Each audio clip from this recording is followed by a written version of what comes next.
Howdy everyone, and welcome to Runt9 Looks at Galaxy of Pen and Paper Plus One Edition. This is the first ever Runt9 Looks at, and so we're going to be figuring things out as we go along, but essentially the way that this series is going to work is I'm going to take a look at games that I have yet to play. I've just picked them up on Steam for, on sale, or because I found it interesting, or whatever the case may be. It's in my library, I haven't played it yet, and we're going to look at it together. So I'm going in blind. Basically, all I know is Steam reviews, what I read on the actual Steam page itself, and that's about it. And what the developer says about this one is Galaxy of Pen and Paper is a turn-based meta RPG about a group of players rolling dice in the year 1999. Create your own game master and RPG party as they roleplay, explore distant planets in their imagination, fight weird aliens, and save the galaxy in the era of dial-up internet and floppy disks. The Steam reviews currently, at the time of recording this, are sitting at mostly positive, 72% of 169 reviews. And so far, it seems like a lot of the negative reviews are comparing it to older of pen and paper games, which I have yet to play any of them. I don't know what it is, but they've just never grabbed me and made me want to try them to an extreme degree. But Galaxy of Pen and Paper showed up on sale, I think about a week ago, for $3.75. And I said, you know what? That looks like it'd be a great game to just try out the Pen and Paper series and see if I want to check out any of the other ones. So essentially, this game is you create a game master, you manage a party of heroes, you do turn-based combat, you get loot, and I think there's like some quests and stuff. I'm not sure. Again, we're going in blind and we're going to figure it out. Let's take a quick look at the settings menu. I've already turned the music and sound down to 50%. As you can hear the wonderful, like late 80s hair metal kind of stuff going on in the background. Or I guess not even hair metal. It's like a poppier Journey or Foreigner kind of thing.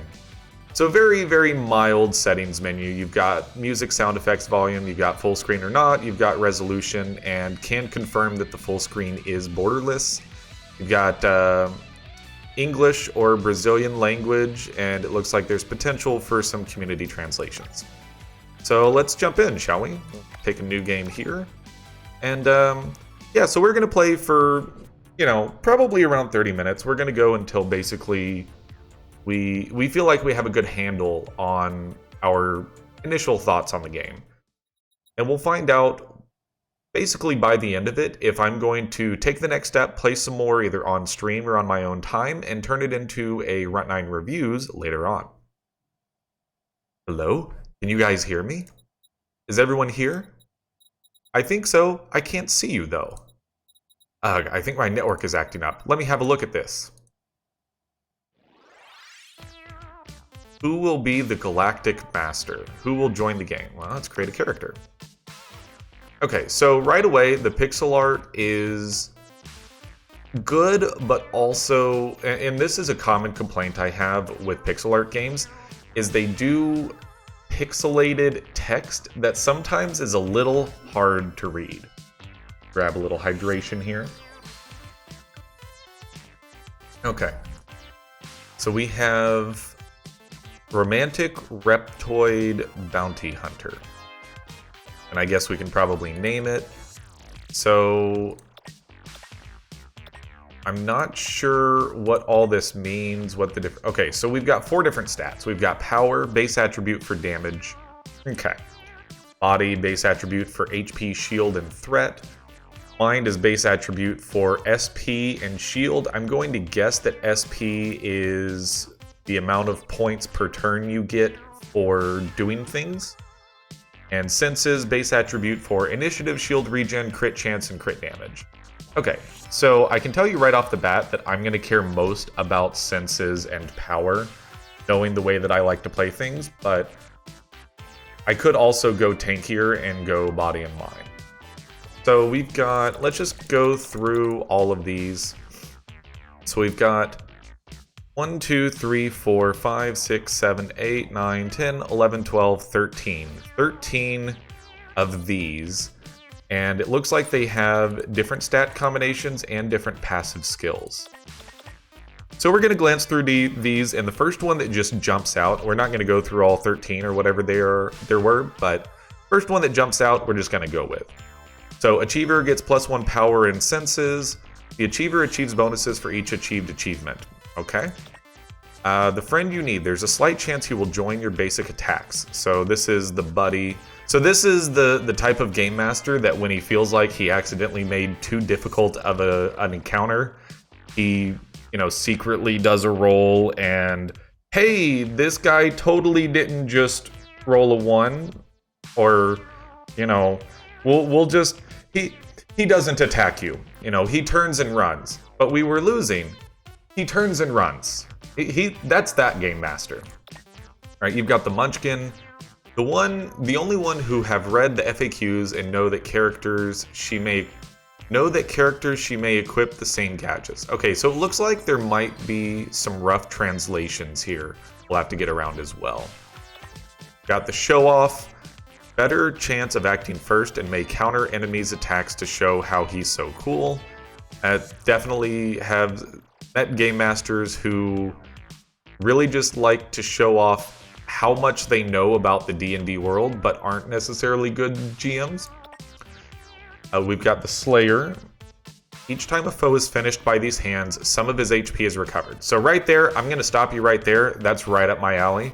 One of my favorite archetypes to play in any type of RPG is a Drain Tank, where you can't kill me because I'm going to just heal. And so in this case, if you can kill things, you gain HP back. So you can be pretty aggressive. It's definitely going to fit my usual playstyle. So this middle one, we've got Human, Green, Simian, Reptoid, and Mechan. So I think the top one is class, the middle one is race, and no, I guess the bottom one is class. Or maybe the top one is like archetype. I'm honestly not sure. There's no real explanation here for what these are. That just takes you to the settings menu. That's a bug report. So there isn't a help menu. I'm gonna go right off the bat and say that a little bit more information here would be good. So let's glance through the 5 different races. So we've got Human. Humans start with 2 skill slots and are able to equip 1 extra gadget. So like usual, humans are your well-rounded, do-anything kind of folks. You've got Green. Passive. Greens have a chance to not spend SP when skills are cast. Honestly, that seems pretty good, but also RNG based. Simian. Simians have a slight chance to attack adjacent targets. That's probably going to be what I go with. Slickin' Words, Actions, and Scales. Reptoids are the true experts in dealing more damage on crits. And then Mechans. Mechans have more HP than any other race in the galaxy. I'll stop you right there. I'm going Simian because I feel like the Simian Slayer combo seems pretty good to me. If we can get that small chance to hit adjacent targets to fire and kill multiple targets in the same turn, seems good. Alright, so now for the last one down here, we've got Bounty Hunter. Trips enemies up with speed and traps, deals 12 to 15 damage to the front or back line. So that's an active skill. Engineer deals 18 to 20, so it's for slowdown. Deals 18 to 21 damage, applies slow status, and raises your threat. Slow, unit is delayed, only happens once per turn. So probably puts him at the end of the initiative order. Gadgeteer has piercing attack, deals 12 to 15 damage, ignoring your target's shield. And then Trooper has charged attack, deals 33 to 40 damage to your target. I'm going to venture to guess that this probably has like a high cooldown or something. But based off of this, I think having a shield ignoring attack just right off the bat tells me that shield is probably something that we're going to end up dealing with. And I always like having armor pen type stuff. So let's definitely go with Gadgeteer. And then our name is going to be Runt9, obviously. Numbers are not allowed, so we are just Runt, which is also perfectly fine. Oh, that was one of the characters. Oh, okay, got it. So we also need to do our GM, and I think this is just going to be customization. So let's actually go back. We cannot edit. It looks like. I was going to make that not be Runt. So we'll call this I don't want to say Runt Master because that seems a little bit off-putting there. So we'll just call this Cool GM, because he's going to be a GM that's actually going to be like somewhat nice to the players. There you go. Yeah, that's a cool dude. All right, and then we'll create a second character. This one will kind of go just a little bit faster. Let's go for a little bit of a tankier one here.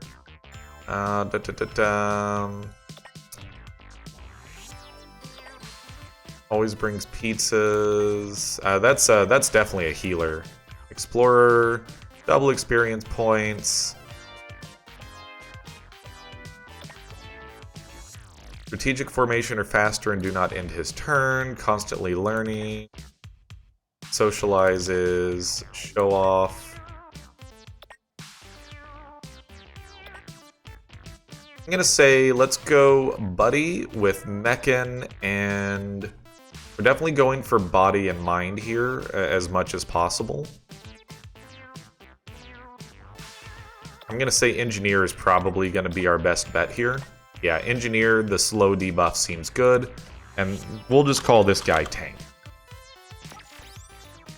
Hey Tank, Runt, I can see you guys now. Everyone looking good. So we're playing a sci-fi setting this time. Yep, this is a new system by Cosmos Publishing, DERPS. It stands for Digital Universe Role-Playing Spiel. Spiel? Cosmos Publishing is German. Anyway, everyone ready to blast into space? I was born ready, cool GM. Okay, exactly 1,000 years into our future, in the year 2999, we have reached Final Frontier, space.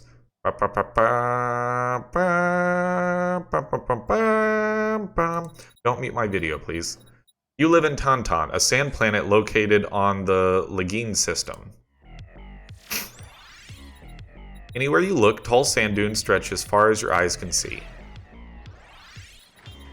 You guys live in Tauntaun's ship graveyard. Hey, I'm going to work. Do you want anything from the... What's with that getup?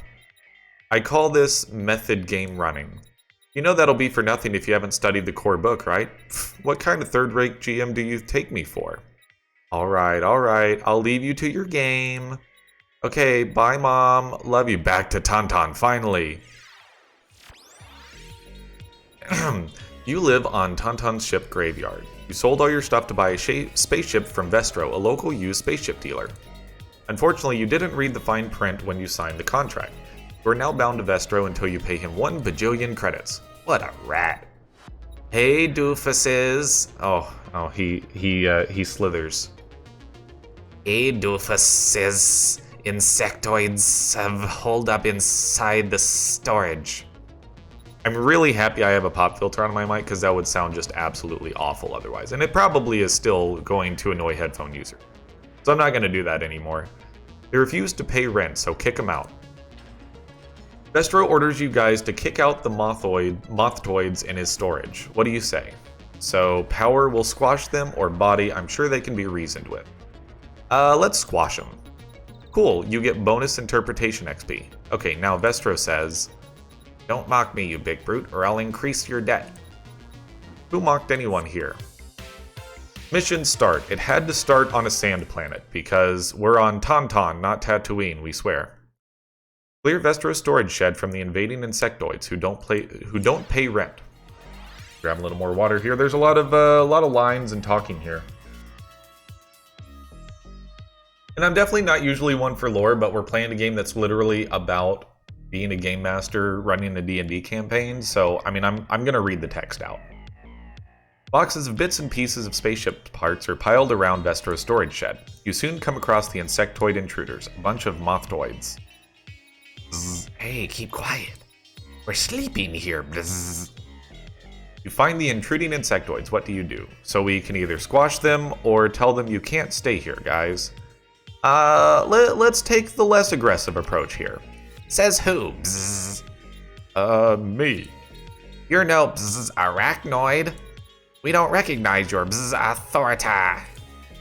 Defeat 3 mothtoids to continue your mission. Okay, so this should give us our first chance to look at combat here. And, 15 minutes in, we haven't even fought a battle, so probably should get moving a little bit more. So we've got Mothoids. They've got 12 HP, no shield. They do 5 to 6 damage, 6% crit chance, 9% dodge chance. Just send me, dude. So we need to... Interesting. So you control your own difficulty. If we go there, we get extra credits. If we go there, we get more XP. And if we go there, we get more loot. Well, I'm not a coward, but I'm a little bit of a coward. So let's go for bonus credits. You know what? I think I want more XP. Okay, you have to go pretty hard in the paint to get there. So let's just fight 4 of them. We're only required to fight 3, but we'll go a little bit further to try to get the bonus credits there. Europe's combat is pretty simple. Wait for your turn, click an available action, and choose your target. Wondering what to do now? Attack, skills, strategy, actions, items, it's your move. Okay, so we have a basic attack, dealing 14 to 20 damage. We have the piercing attack, which ignores target shields, and that costs 5 SP, which we have 8 of. And then we have, okay, so SP is skill points. We have 8 skill points. The other dude has 10. We can use items, which we have no items yet. And then we don't have any strategic options yet. So we're just going to go with a basic attack here. There's no shield to worry about. And so we simply pop them. Got the Slayer heal, even though we don't need it. And then we've got Forced Slowdown, which we don't need to worry about since all these guys had the same, low number of hit points. Our attack does 10 to 16. So let's just bop another one. So we'll keep it simple here and just kind of run through the battle. Pretty simple combat so far. You have kinetic shields on. As long as they are up, your HP won't be affected by most attacks. Shields partially regenerate every turn. Be careful, I can't guarantee your safety without them. So we have 12 shield on this guy and 3 shield on this guy. So bop there. And then bop there. So I can definitely tell you that one of the settings that needs to exist in this game is speed up combat. It's not too slow right now because we're kind of learning, but I can guarantee you that I want like the death animations and things like that to be a little speedier later on. Victory. So we got 13 credits, 56 XP. Cool. And we got a rat burger. Heals 28 HP on your target. Simple enough. Fine. We'll leave. That reminds me of when in SpongeBob they go to rock bottom and everyone talks like this. It's like that, except with bzz. Hope you're happy with yourself, you bzz home wreckers. The Mothoids wiggle out of the storage, rolling down a sand dune that's probably scorching hot. Not the brightest ones in the hive, huh? Let's tell Vestro we're finished here. The Mothoids are gone. Good, you got some credits from them, eh? I'll take those to help you pay your debt. See, I'm only looking after you fools. Vestro takes the money you got from beating the Mothoids. What do you say? You can't do that. This isn't right. I mean, it's pretty rude of him to just straight up take the money that we, earned. So yeah, you can't do that. Yes, I can, you big oaf. Okay, I'll show you how nice I am. I'll cancel your contract if you ever get a hold of a spaceship of your own. Don't you own all the spaceships around here? Oh, that's right, I do. I hate this guy. That night, you notice a star that shines brighter than the other stars in the dark sky. Someday we'll be exploring those mysterious stars, I hope. Yay, mission complete. We got more rat burgers and distilled water. Okay, so it goes a little slow. Mission creation, so we can create a new mission, change your team's battle formation, and space talk. Okay. It also looks like we leveled up. And so this is obviously the most important part of any RPG is I was pretty happy with character creation. There's a few different things going on. What can I do here? All right, so we got some raw stat increases, standard, good stuff. Now, what can we do? It looks like we have skills and we have inventory. And we can go back and forth between our characters. Simple enough. Okay. So we only have one equipped skill slot available. We get skill slots at 10, 15, and 25. And it looks like there are quite a few different skills available. Looks like you've got some passives, some actives, and they all do kind of various different things. So, for example, Almighty Power.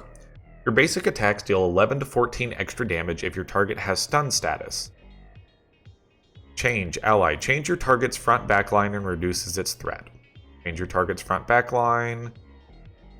Instantly applies poison status to your target and heals 19 to 24 of your HP. If your target has poison status, deals 8 to 9 damage and spreads the healing to your whole party. Now, my question is, are all of these the same? It looks like there's some that are the same and some that are specific to your class.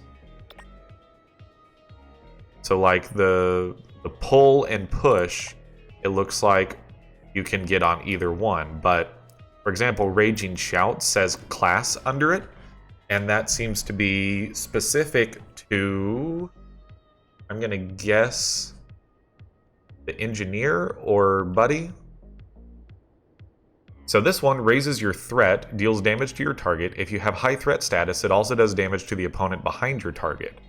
So it seems like there's a little bit of a taunt ability here, and that's definitely what I want on a tank. Your basic attacks recover some of your shield and have a chance to apply slow. So I'm not going to look through all these right now. We are just kind of looking at things. If I were to look through everything right now, it'd take too long. I'm definitely going to pick up Raging Shout. And I think that, yeah, so you just drag and drop, and it looks like you can mess with this at any time, possibly. And then over here, we've got Poison, Cleanup,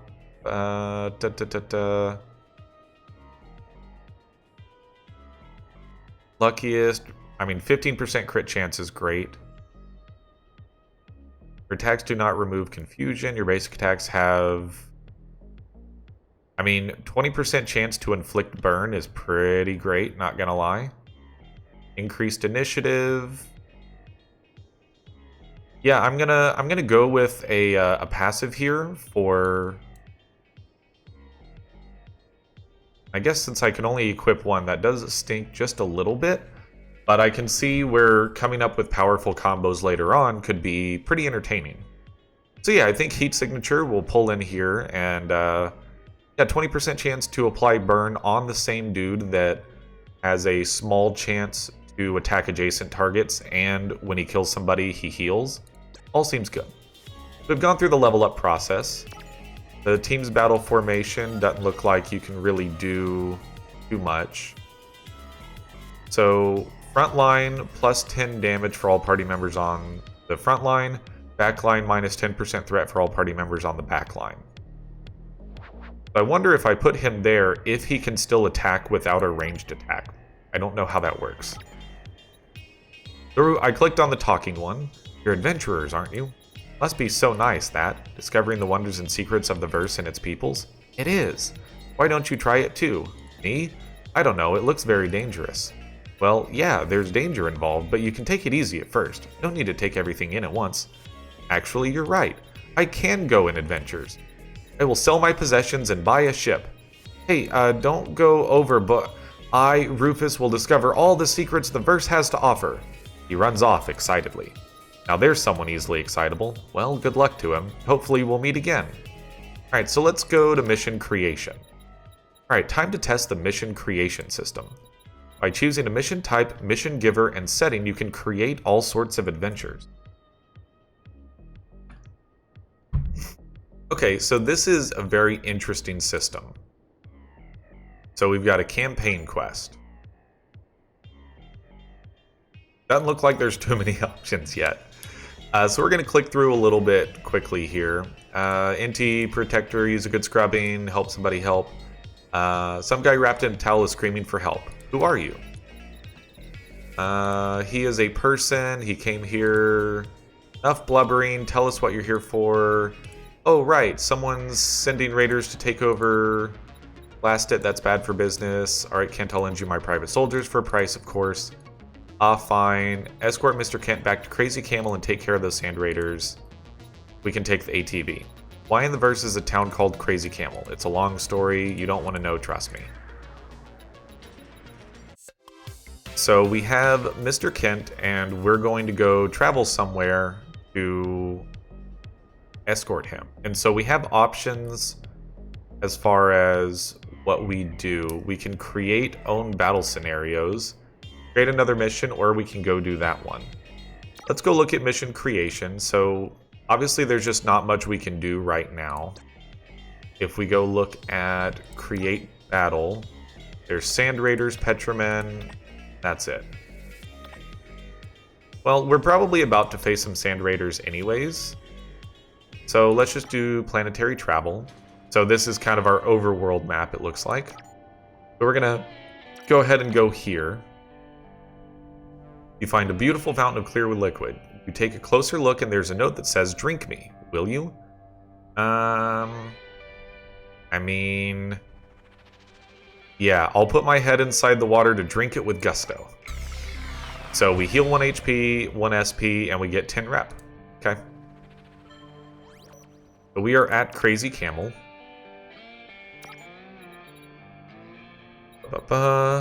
You've got some nice Western music.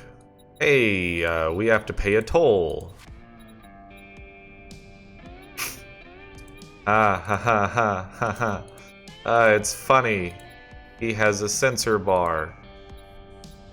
Okay, so basically, we either have to pay him. I mean, we'll pay in punches.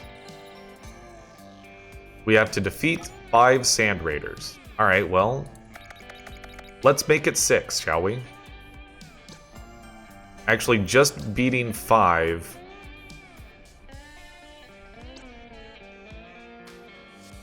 I wonder, what if we just beat 4? Can we fight another battle afterwards? We'll just get the XP bonus from these 2. So one of them does get to go before us, and now I kind of wish I didn't get rid of my shield piercing ability. So strategy, we can change the formation, we can wait, or we can flee. Okay. So our attacks have a chance to do burn. Let's just start working on frontline, I guess. Oh, you know what? I did this in reverse. Oh god. If you're watching this, you were probably screaming at your monitor, "Runt, Runt, you put the tank in the back." Oh my god. Wow. Okay, so we're gonna change formation and swap the tank forward. That apparently does take our whole turn, but that's okay. I'm not terribly upset about that. Alright, so we just took a crit to the face. It's less than ideal. Alright, now let's just keep attacking the same dude. Didn't get a burn on that one, unfortunately. Let's raise our threat and shout at this dude. Actually, I guess we should have killed him. I felt like it would be an overkill, but that's a classic mistake in turn-based strategies, because now he's going to get another attack. In turn-based games, it's almost always better to kill someone if you can. So I think we're probably dead here, especially since he dodged. Let's have both of you heal? I mean, let's have you heal, I guess. Oh, we can use an item and still attack. Okay, that seems good. We'll go ahead and take him out. Fortunately, he didn't dodge that one. So, I know that you're probably going to get more skills in the future, but right now is feeling a little on the simplistic side. I guess we'll just go for another Raging Shout on this guy. Alright, so we did get the kill. I don't know if that means that Runt is dead, or just temporarily downed, I guess, unconscious. Alright, let's go ahead and just keep attacking. So I am actually curious what the death is like in this game. You know, is there a permadeath? Is it roguelike in nature? So we have been defeated. It looks like we just go to a med bay, and... Okay, so you lose credits, but you heal.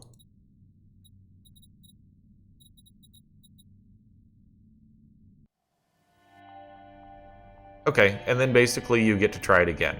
Alright, well I think that's where we're going to call this episode. I mean, we didn't get too terribly far into our first campaign, but I think I've got a good feel for the game so far. I would say that the combat, at least right now, feels a little simplistic, but I can definitely see how once you have more people in your party, that it can really grow the strategy and the tactics and the combos and things like that. And overall, I feel like some of the customization is solid. I can see how later on the different skills would add on to, you know, again, creating those combos and whatnot. There's not necessarily a lot of RPG elements going on. I am interested in playing around with the mission creator a little bit more. You know, it does seem interesting that you can kind of combine different things to, again, you're playing a GM, you're kind of building this campaign. So that all seems really interesting, you know. I don't know that it's immediately striking me as a game that I want to pour a ton of time into, but I would say that it's likely that you're going to see this on stream at some point. We may even throw it into this upcoming Friday's 5x5. But for now, I think that's probably going to do it. So thank you all so much for watching. If you enjoyed the video, let me know by leaving a like or a comment. You know, positive or negative feedback is good. Either way, it lets me know how I'm doing. If you're interested in seeing more videos like this, or you want to see some of my Let's Plays or reviews, be sure to subscribe to the channel for more. In addition, you can follow me on social media at Runt9 Plays on Twitter, Facebook, and Instagram. I post fairly often, just, you know, various kinds of updates, as well as, you know, how you can see different channels or videos and all that stuff. And also, I'm streaming 3 days a week over on twitch.tv/Runt9Plays. On Mondays and Wednesdays, I stream 6 p.m. to 9 p.m. Central Standard Time, and Fridays are our special 5x5 at 5. So we play 5 games in 5 hours, starting at 5 p.m. Central Standard Time, and the 5th game is voted on by you, the viewers. Otherwise, that's all I have for you today, and yeah, that's been Galaxy of Pen and Paper +1 edition. See you later.